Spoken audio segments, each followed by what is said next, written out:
The heat on planet Varnak was sharp and heavy, even through the thick air filters of the trade district. Captain Eli Ward hated this place.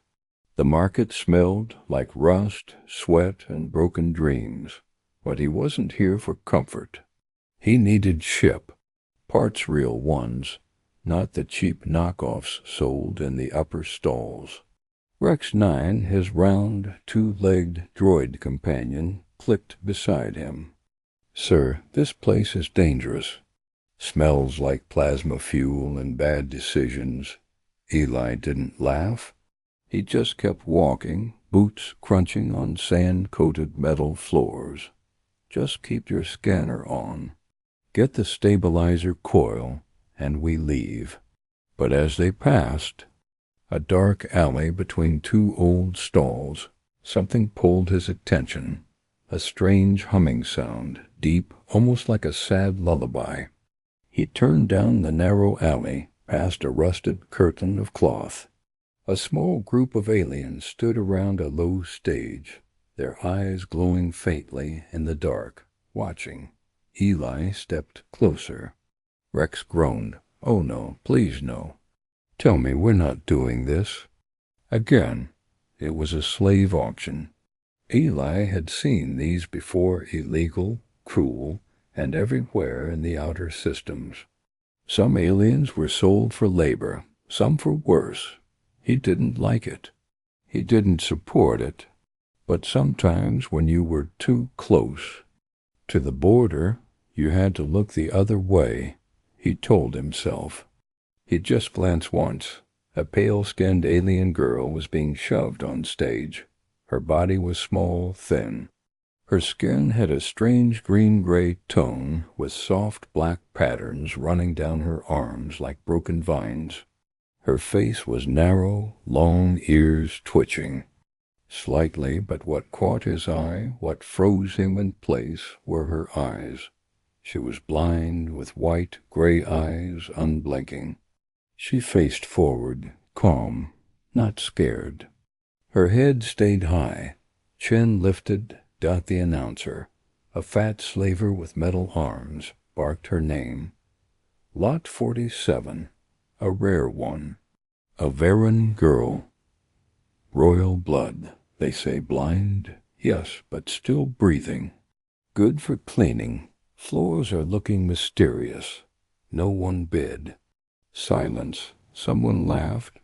"That's not a princess. That's a broken worm. She looks sick." Another alien said, 10 credits. Someone joked, "Maybe I'll feed her to my pets." The girl didn't react. She just stood there, quiet. Eli's hands slowly moved to his belt pouch. Rex whispered beside him. "Sir, no, not again." 10 credits, Eli said loudly. The crowd turned to him. The slaver blinked.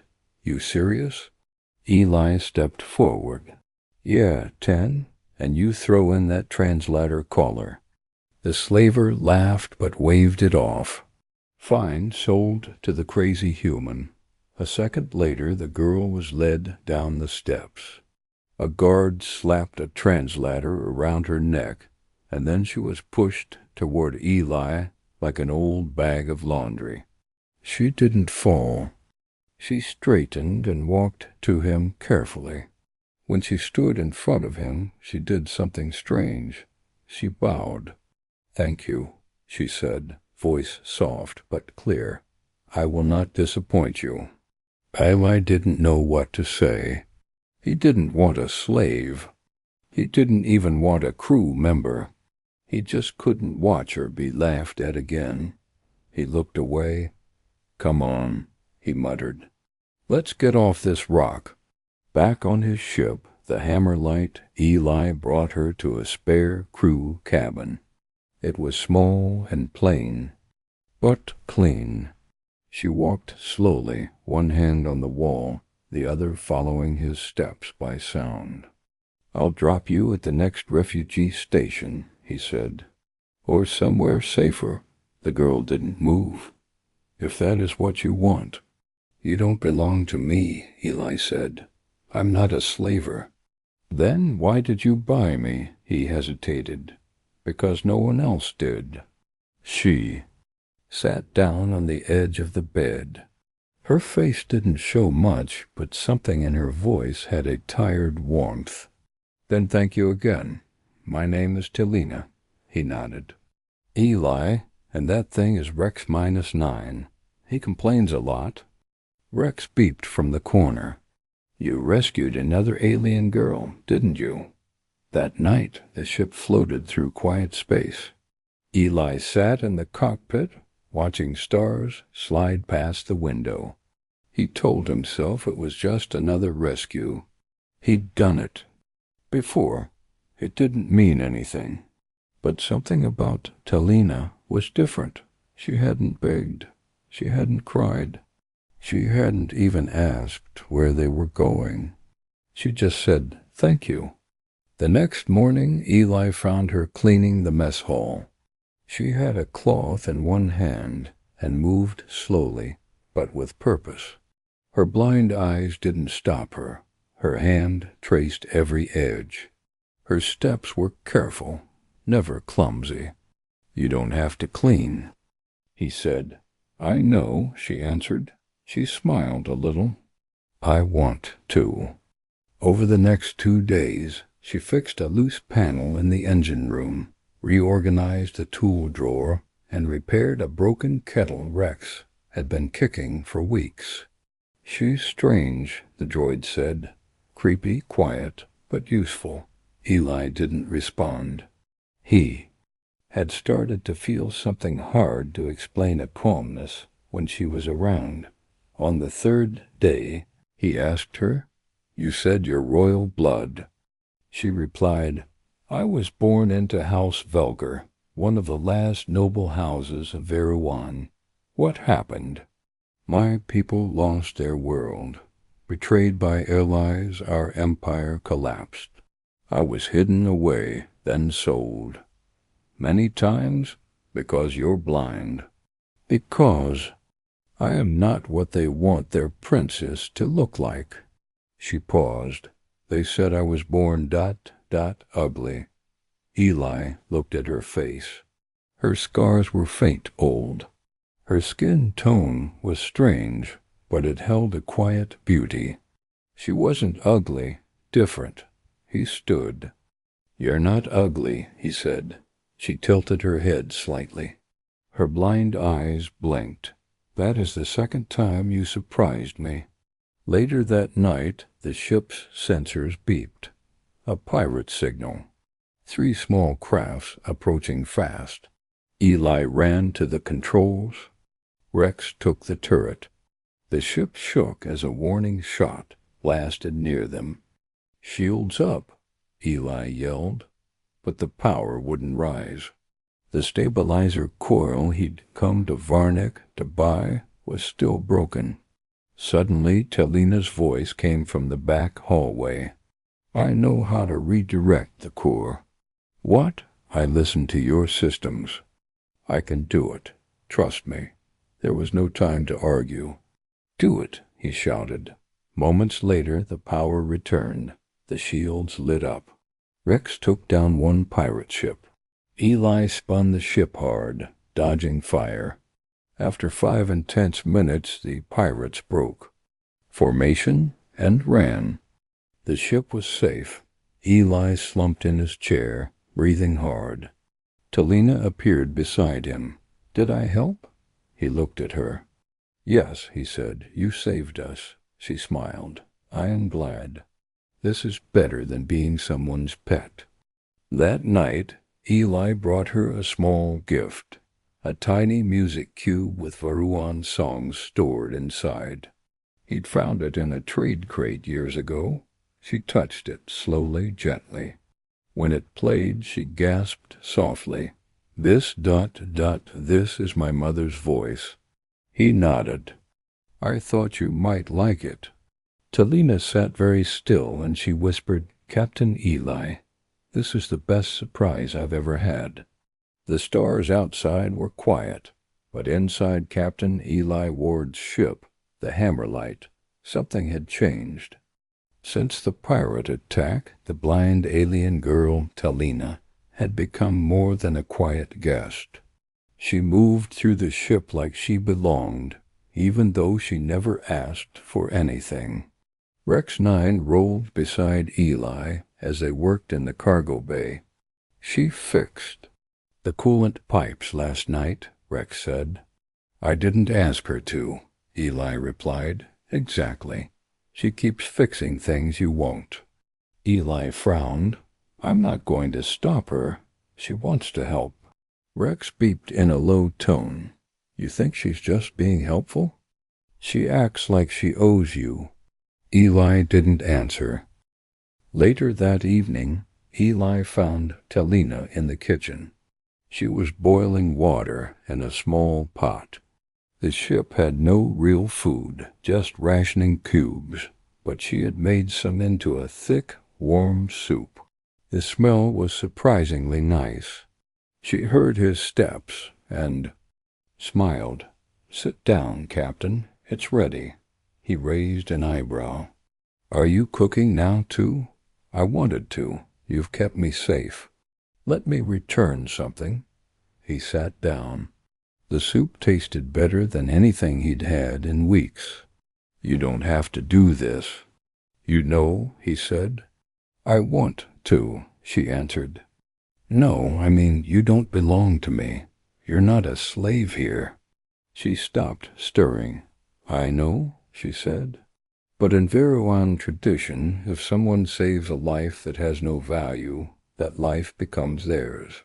Eli leaned back. That's not how it works for humans. Then you are lucky, she replied, because our people forgot kindness long ago. Over the next few days, Talina took on more tasks. She cleaned the ship without being asked. She organized the storage hold by scent and touch alone. She helped Rex repair the heating system in the lower decks. She even created a sound map of the ship, clicking her tongue to listen to echoes so she could walk without touching walls. Eli watched it all quietly. She was blind, but she moved with purpose. She was called ugly by her people, but he started to notice beauty in her strength. One night, he asked her, What do you want, Talina? If you could go anywhere? She tilted her head slightly. I don't know. I've never thought about it.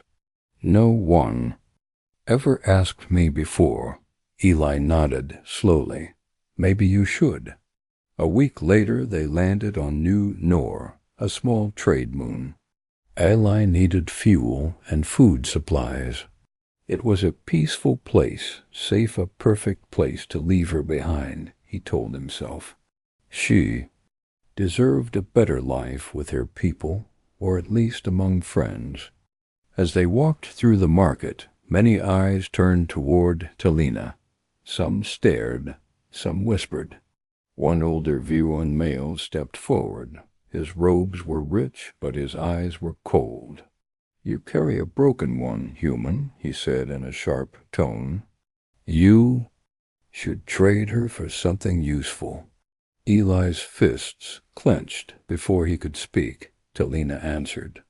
I may be broken, Eldeverin, but at least I remember the old ways, where honor mattered more than beauty. The man spat near her feet and walked off. Eli looked at her. You okay? She smiled gently. Yes, I'm used to worse. That night, they returned to the ship with supplies. Eli leaned against a wall, arms crossed. You could stay here, you know, with your people. She shook her head. They're not my people anymore. Why not? They only see weakness. You saw something else. Eli felt a strange pressure in his chest. He didn't know what to call it. He asked her again softly. Why do you keep helping me? Talina paused. When you bought me, I thought I was going to be chained again, but you gave me a room.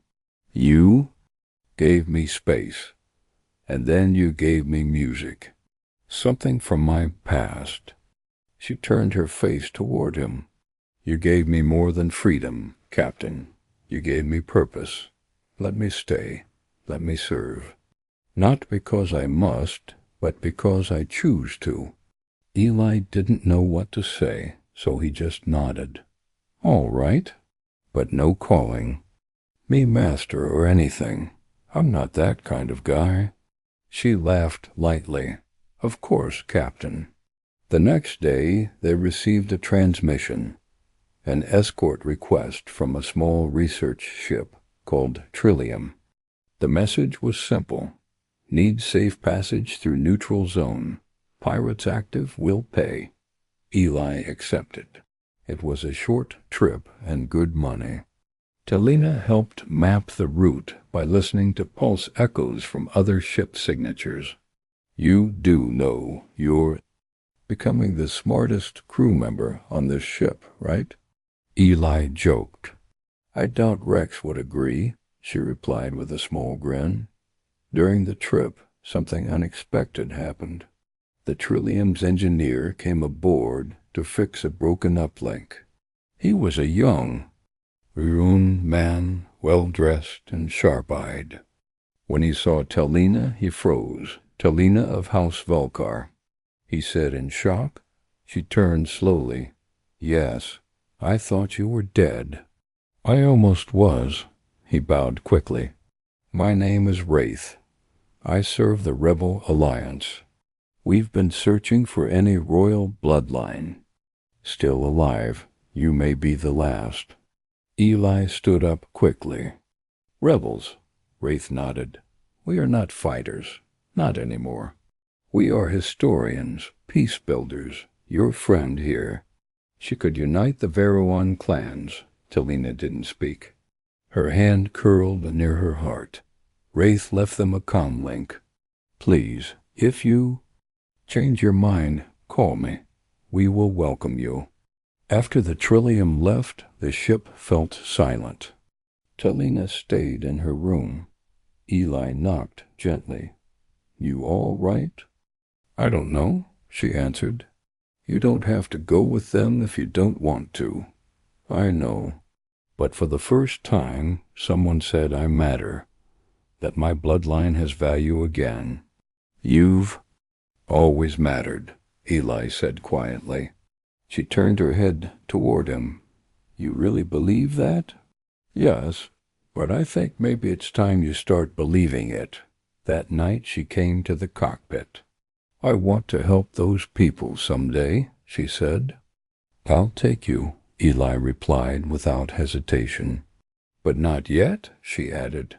I'm not ready to be a symbol. I'm just starting to become myself again.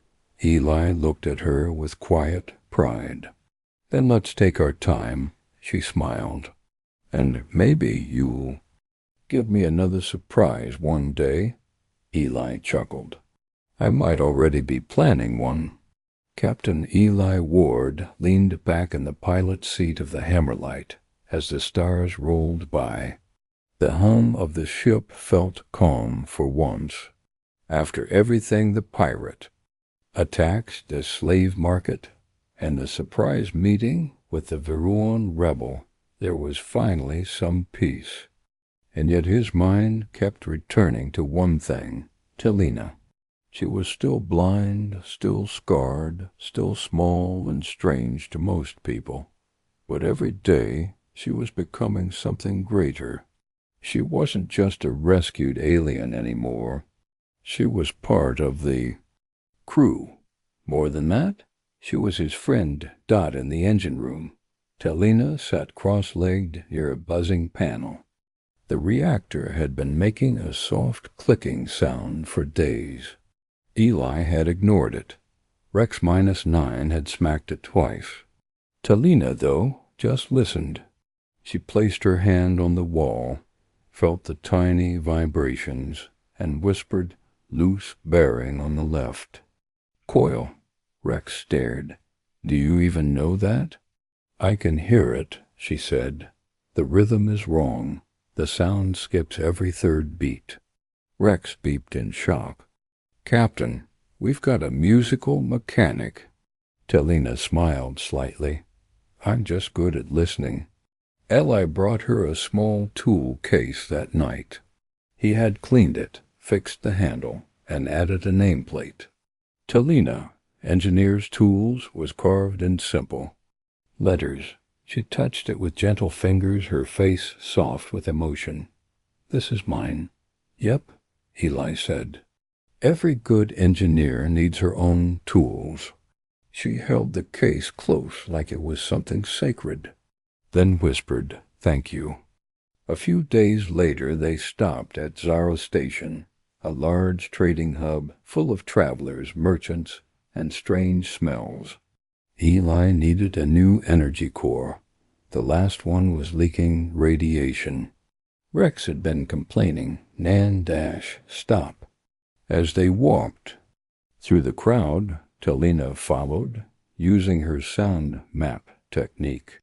She snapped her fingers softly, listening to how the noise bounced back. No one noticed she was blind. Then a group of V1 nobles walked past. Their clothing was rich, their bodies tall and elegant. They noticed her. They stared. One of them whispered too loudly, "That can't be Princess Telina.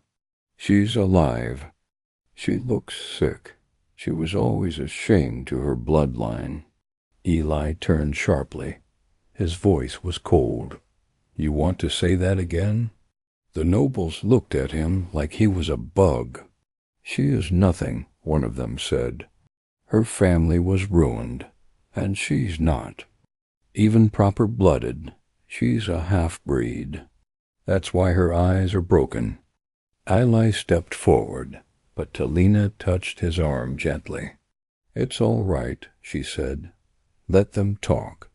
I have more important things to do than explain myself to blind fools." The nobles looked shocked and walked away in silence. Eli looked down at her, proud. "You didn't even flinch." "I flinched on the inside," she said. "But I've been through worse."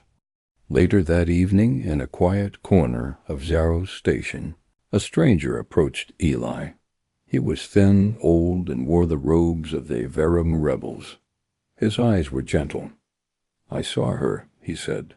"You travel with the last known royal-blooded Viran." "Travel? With Telina?" Eli replied, not liking his tone. "My name is Varric. I serve the rebel archives. We have lost so much. Her survival means hope." Eli crossed his arms. "She's not ready to be your symbol." "We don't want to use her," Varric said softly. "We want to learn from her, preserve her memories. She remembers the old songs." "Yes?" Eli nodded slowly. Varric handed him a small data crystal. "If she is willing, ask her to sing the Song of Nightfall. It is a forgotten key. Hidden codes were placed in the notes by royal families. It could unlock something ancient." Eli took it, but didn't promise anything. Back on the ship, Eli gave the crystal to Telina. She held it in her hands, thinking for a long time. "I remember that song," she said. "My mother used to sing it. She said it was only for special nights. Can you sing it again?" Eli asked gently. Telina sat by the control panel, held the crystal, and began to sing. Her voice was quiet at first, almost a whisper. The melody was slow, deep, and haunting. As she sang, the lights in the room flickered slightly. The ship's AI responded to the old language. Rex beeped. "Captain, that song just triggered a hidden signal in the ship's star charts." "What?" "I'm serious. Some kind of old Vera 1 route just opened. It's been locked behind voice authentication. Ancient tech." Eli stared at Telina as she finished the last note. Her blind eyes stayed still, but her voice held the power of a queen. The star map showed a new destination, the vault of Cyritha, an old Varian knowledge vault, lost for over 100 years. Rex rolled in circles. Do we go? Do we go? This could be big. Talina stood up slowly. My mother told me stories of the vault. It was said to hold secrets of the past and of the future. Eli nodded. Then we go. The journey took 2 days. During that time, Talina grew quiet. She spent long hours listening to the music cube, trying to remember more songs. Are you scared? Eli asked one night. A little, she said, but also curious. You're not broken, Talina, Eli said. You're brilliant. She turned her head toward him. You're the only person who ever said that. Well, get used to it. They arrived at a dark, dead planet surrounded by static storms. The vault of Cyritha was hidden under mountains of ice. No ships had landed here in decades. Eli piloted carefully. This place gives me the chills, Rex beeped. It gives me system errors. As they entered a long frozen tunnel, the walls began to light up. Glowing blue lines followed their steps. Talina whispered, It remembers me. The entrance opened. Inside was a vast hall of mirrors and machines, all waiting, all silent. A tall console stood in the center. Talina stepped forward. I think it needs the second song. What second song? Eli asked. She placed her hands on the console, closed her eyes, and sang again. This time the song was shorter, higher, like a sunrise instead of a storm. Lights flickered. The machines woke up. A voice spoke from the walls. Royal blood confirmed. Access granted. Holograms lit up around them. Images of Viruan cities, maps of ancient trade routes, and lost technology designs. But there was something else, a hidden file. Talina reached out and opened it. Inside were documents showing the truth about the Viruan Empire's fall. It wasn't just betrayal, it was planned. Some nobles had sold their people to alien forces to stay rich, and those same names were the ones who had mocked her in the marketplace. Talina stood tall. I can show the rebels the truth. Eli looked at her, proud. You're not just a survivor, Talina. You're a leader. As they left the vault, Talina touched the icy wall one last time. My mother's songs led us here, she said. I think she always wanted me to find this place. And you did, Eli replied. She turned to him and smiled. I want to help my people, Eli, but I don't want to leave this ship yet. Not until we're ready. He nodded. Then let's take our time, she laughed softly. That's twice you've surprised me now. Eli chuckled. And I'm not done yet. Captain Eli Ward stood in the control room of the Hammerlight, staring at the star map. Lights blinked softly. Lines connected old Viruan star routes like glowing veins in the galaxy. But his mind wasn't on the map. It was on her, Talina. She had changed since the day he bought her from that dirty auction. She was no longer the shy, blind alien princess who had quietly bowed to him. Now she stood tall. She gave commands. She laughed. She had become the soul of his ship, and Eli had a surprise planned for her. A big one. For the last 2 weeks, while she worked on systems and helped with navigation, Eli had been sending quiet messages. He contacted a few rebel Viruan. Leaders shared proof from the vault of Cyritha and requested a meeting. At first, they didn't believe him. Then they saw the holograms. They heard the old songs in her voice, and they answered with hope. The meeting was set. A peaceful rebel moon, called Arian's Rest, a place where the last true Viran clans had gathered. They wanted to see Talina to welcome her, but Eli didn't tell her yet. He wanted it to be a surprise. Meanwhile, Talina had grown curious. Eli was being secretive. He worked late at night. He kept locking the doors. He changed their course without explaining. She could feel it in the way the ship hummed, the direction of its pull. One night, she knocked on the cockpit door. Eli turned in his chair. "Couldn't sleep?" "I rarely sleep much," she said. "I like listening to the engine." He smiled. "Yeah, still sounds healthy. But it's flying towards somewhere different now, a place with silence." He blinked. "You can hear the silence?" "Every planet gives off a certain echo. This one feels soft, like people are waiting." Eli laughed quietly. "You're scary good at this." She sat beside him. "Where are we going, Captain?" "You'll see soon," he said. She tilted her head. "That's not fair. I can't see." He froze, but she smiled. "I'm joking," she added. "You are hiding something." Eli paused, then said, "All right, I am, but not because I don't trust you. It's something special. Just wait." She nodded. "Then I will wait." 3 days later, they arrived near Arian's Rest. The moon looked small, quiet, surrounded by soft, glowing rings. The station orbiting it was peaceful and clean, unlike the dirty marketplaces. Off Varnick, Eli guided the ship into the landing bay. Talina stood near the door. "Why is everyone so quiet today?"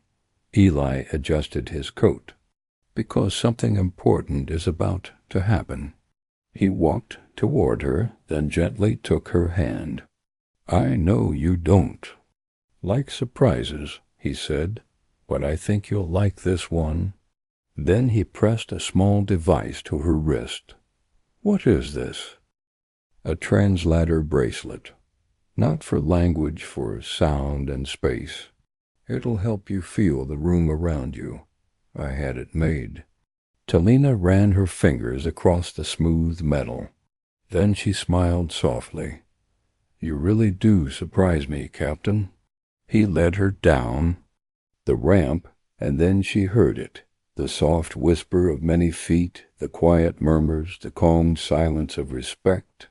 Hundreds of Veroans stood outside. Some wore robes of the old families. Others were dressed like travelers, rebels, thinkers. They had gathered in a wide hall made of white stone and glass. Gentle wind moved through tall columns, and at the center, an open path made just for her. Eli whispered, "They're here for you." Talina stood still. "For me. You've given them hope again. Your voice woke up things they thought were lost. You carry the blood of their past and the heart of their future." "Not perfect," she said softly. "Exactly," Eli replied. "You're real. That's what makes you powerful." Talina stepped forward. The sound of her footsteps echoed through the hall. With the bracelet on her wrist, she could feel the size of the place, the space around her. She moved slowly, but with confidence. A young girl from the crowd stepped forward and placed a single white flower in Talina's hand. Then another person offered her a small crystal. Then another, a folded ribbon of old Veroan silk. They didn't speak. They just gave gifts of peace, of respect. After a while, she stood at the front of the hall beside Eli.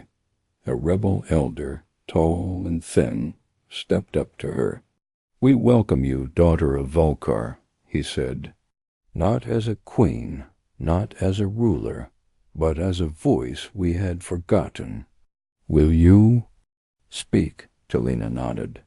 She stepped to the speaking platform. Eli stayed back, watching. She raised her head, eyes cloudy and still. But her voice was clear.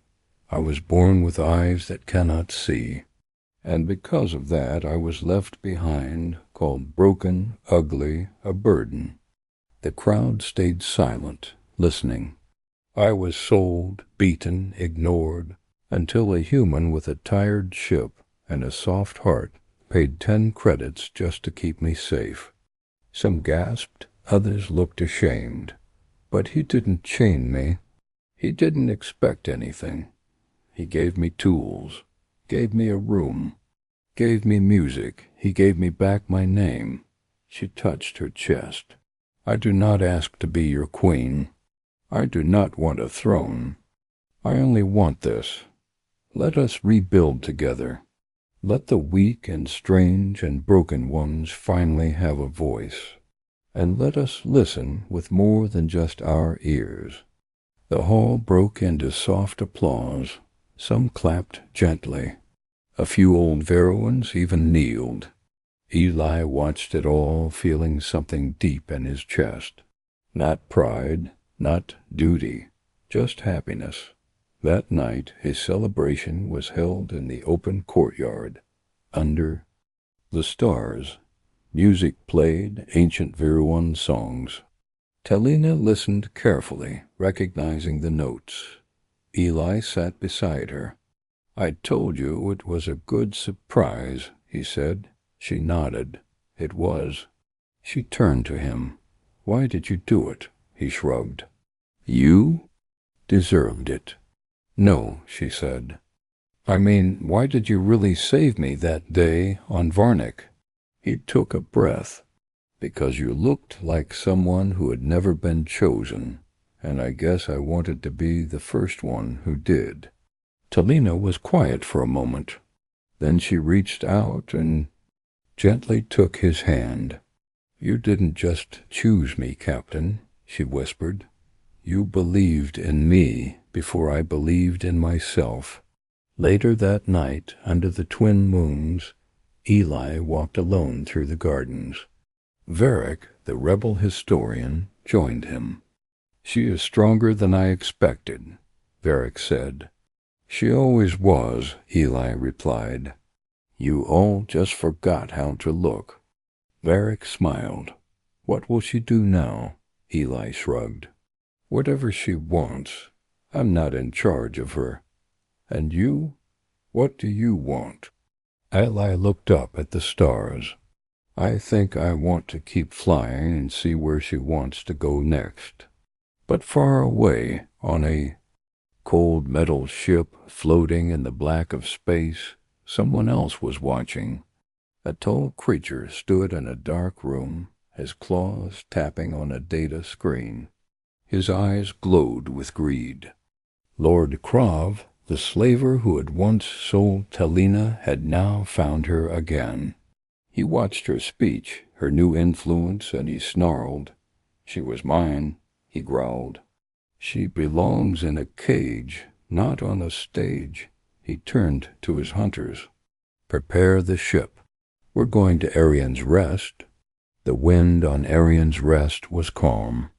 Talina sat quietly in the garden of crystal trees, her fingers brushing the soft petals of alien flowers. Her eyes, though blind, stared toward the sky. She wasn't listening for sound. She was feeling peace. Captain Eli Ward stood nearby, fixing a sensor panel. Rex -9 hovered beside him, grumbling. You know, this might be the first place we've been that doesn't smell like burnt metal. Eli chuckled. That's a win in my book. Talina smiled. Even the wind here is gentle, but peace never lasts forever. Far above the moon, in the cold silence of space, a ship entered orbit uninvited. Lord Krav, the cruel alien slaver, paced. Inside his dark control room, he stared at the screen where Talina's speech from days ago was still playing. Her voice spoke with power, dignity, and hope. Krav's face twisted with rage. She was worthless when I sold her, he snarled. And now she dares stand before crowds like a queen. His soldier bowed. Sir, the scanners show the Hammerlight is docked near the South Gardens. We can strike from orbit. No. Krav hissed. I want her taken alive. She's protected. I don't care. Prepare the assault team. He grinned. Let's remind her who she really is. Back on the moon, Talina walked with Eli along the long stone paths. This place feels like a dream, she said. He looked at her. You earned it. Still wonder, she whispered, why the stars allowed me to survive. Maybe, Eli said, because you were meant to guide others. Rex beeped suddenly. Captain, unmarked ship just entered orbit. No signal, no ID. It's jamming local comms. Eli froze. Krav. Talina stood very still. He found me. Get back to the ship. Eli said quickly. But before they could move, explosions shook the garden. A dropship burst from the sky, landing hard. In the courtyard, black armored hunters stepped out, weapons aimed. Eli pulled his blaster. Stay behind me. But Talina stepped forward instead. She lifted her hand. You came all this way, Krav, just to chase what you already threw away? The lead soldier growled. Silent slave? She didn't flinch. I'm not your slave.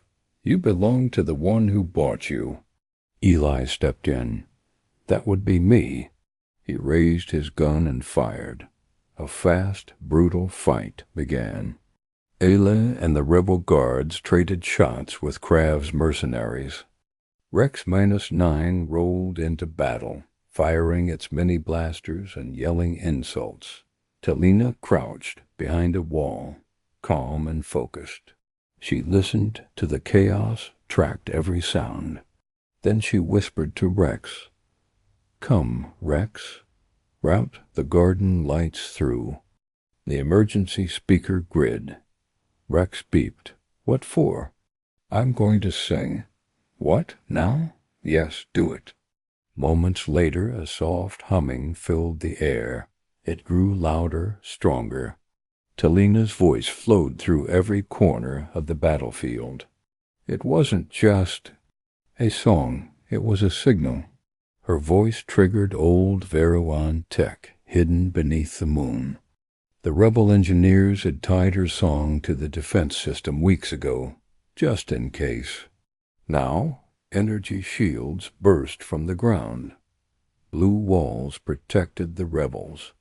Krav's soldiers screamed, confused as their shots bounced off invisible barriers.